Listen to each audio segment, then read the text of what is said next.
Hi everyone. আমার একটা গভীর প্রশ্ন আছে। যখন ফুড ব্লগিং দাদারা আর কি বা দিদিরা যে কোনো দোকানে যায় আর কি, সবার প্রথম একটাই কথা, লাল লাল ঝাল ঝাল ঝোল। আরে বাবা, লাল লাল ঝাল ঝাল ঝোল তো সবার বাড়িতেই হয়, এটা তো কমন ব্যাপার। লাল লাল ঝাল ঝাল হবে না তো কি নীল সাদা হবে বলো তো? যাই হোক, জোকস অফ দ্য পার্ট।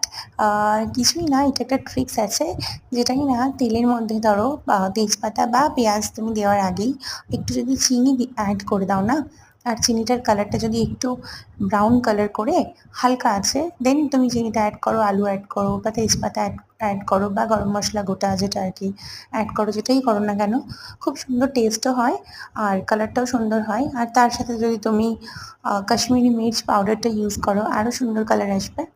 তো সবাই ট্রাই করো এইভাবে। কালারটা সত্যি লাল লাল ঝাল ঝাল হবে আর টেস্টও খুব ভালো হবে। চলো টাটা।